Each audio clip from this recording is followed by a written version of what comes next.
Hi everyone, today's lesson is lesson 34 and it's division with zeros and the quotient. So it's a really short lesson. It's just taking a few minutes to review those exact steps of division when we're doing a long division problem, and just remembering that when you have a space to fill, it is really important that you do plug in those spaces with zeros. I'll show you what I mean in just a moment here. We're going to do two practice problems together. First of all though, we'll take a look at our learning targets. Using compatible numbers to estimate solutions to a division problem. Not going to get too far into that today. We'll kind of look at that further on this week. Divide when one or more digits of the digits in a quotient is a zero, and then using rounding to estimate solutions to a problem. So I'm not going to spend much time just hanging out here, but this again is just a review of the exact steps of division. You start by dividing, you multiply, subtract, and bring down. Nothing new that you're learning today. This is just a really good, important review. Here's your first example problem. I'm going to stop here. I'll ask that you pause your screen, give this a try, and unpause when you're ready to watch me solve. All right, so I'm not using my touch screen Chromebook to do this lesson today. Hopefully my mouse works just fine. I guess we'll see. The first thing I'm going to ask so first of all, this question is 365 divided by 6. The first thing I'm going to ask is, can 6 go into 3? Or is 3 divisible by 6? And of course the answer is no, 6 is too big. This is not something that you have to do, but one thing I mentioned in class is that I always do some type of like little placeholder. That's turning out weird. I do like a little X there or something just to help my brain remember not to put a number there. I want to just hold that space. When it's the beginning of a number, I put like a little X there or something. Now I'm going to keep moving forward. Now, can 6 go into 36? Yes, definitely. 6 times 6 is 36. So the first thing I do is divide.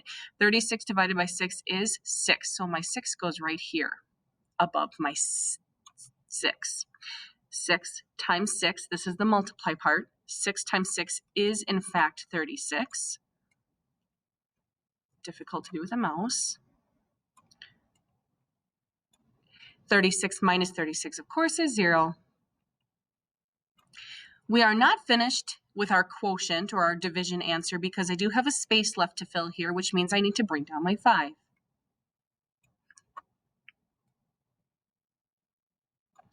Can 6 go into 5? And the answer is no. It's really important that I don't just start bringing down these imaginary zeros. You know, in the past, you can, in a division problem, continue to bring down zeros. Sorry, one moment. Okay, sorry about that. It's picture day and they're doing lots of announcements. So, can 6 go into 5? It's important to note that we can't continue on with our problem until we fill this space. And because 6 cannot go into 5, we fill the space with a 0. This is the skill you are practicing today. Division with zeros in the quotient, making sure that you're filling those spaces with zeros. We will spend time this year in 5th grade talking a lot about different ways to write answers to division problems, or different ways to write quotients. We'll write them with remainder, which we've done. We will write them as mixed numbers. We'll write them as decimals, which takes forever, but it's important to learn how to do. In this case today, we're not worried about any of those advanced methods. We're just going to use the remainder. This 0 right here is your skill of the day. We've done that here in this problem. Now, the last thing we have left to do is just a remainder of 5. My answer is 60, remainder 5. Let's try another problem here. Same exact idea, just a little bit in a story form or word form. Here's what it says. A train traveled 630 kilometers in 6 hours. To find the average speed of the train, divide 630 kilometers by 6 hours. Go ahead and get this problem set up. Solve as far as you can on your own and unpause the video when you're ready to watch me solve. All right, so I've already set up my problem. I have my 630 right here as my dividend, my 6 on the outside as my divisor, and I'm ready to set up my long division. I'm going to start just with this first number right here. Can 6 go into 6? Yeah, it can go in one time. 1. So you can already see this is going to be a little bit different than the type of problem we did before. 6 minus 6 is 0. We're not done yet. We have 2 more spaces left to fill in our quotient. So let's bring down our 3. Can 6 go into 3? Now my answer is no, 3 is too small, but I cannot continue. Even though I still have numbers lingering up here in the dividend, I don't continue to work with them. I do not ever move on in my dividing until I fill the space. And in this case, this space needs to be filled in the middle of the number, and I fill it with a 0. So again, this is your skill of the day. Quotients with, or division problems with zeros in the quotient. In this case, we fill a 0 here. We must hold the space. Now we've held the space and we can move on. And now we can bring down our other 0. Now we're at the next spot to fill. So can 6 go into 30? This is just here. When there's a 0 in the beginning of a number, remember, it's irrelevant. We don't need to look at that. Can 6 go into 30? Yes, of course. It can go in 5 times. I apologize about my handwriting with my mouse.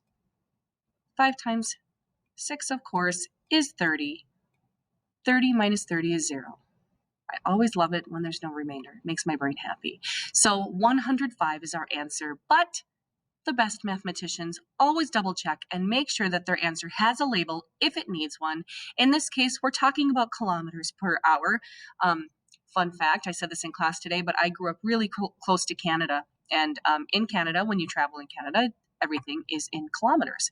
So, and if you're Canadian, you don't even say kilometers, you say clicks. So anyway, your answer does need a label. And here in the United States, when we talk about rate of speed, we typically say miles per hour or mph. In this case, we're going to say kph, kilometers per hour. Beautiful. That not so much, but perfect answer. Let's just look through one more problem really quickly together. This is practicing that skill of estimating. So, an object on the moon has a different weight than the same object on Earth. To estimate the weight of an object on the moon, divide its weight on Earth by 6. Okay? So, Jan weighs 115 pounds on Earth. Estimate the number of pounds she would weigh on the moon. Go ahead and pause your video and unpause when you're ready to check my work. All right, so I've set up this division problem as if we were to solve it accurately, but it's really important to note this word right here in bold, estimate. They don't want to know exactly how many pounds Jan would weigh on the moon. They want us to just kind of estimate. This is something that's meant to be just super quick. Estimating is typically used for things like that, just something that you're solving quick, possibly mentally. Now let's stop and look at this. We have 115 divided by 6. Can you think of a number divisible by 6 that's somewhat close to that number 115? The first thing that came to my mind is I started looking at that 11. I started thinking about the number 12.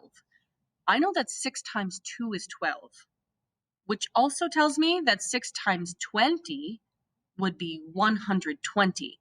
12 with a 0, right? 2 with a 0 is 20.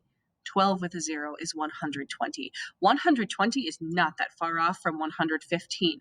So let me just say that again. If 6 times 2 is 12, 6 times 20 would be 120, which is not very far.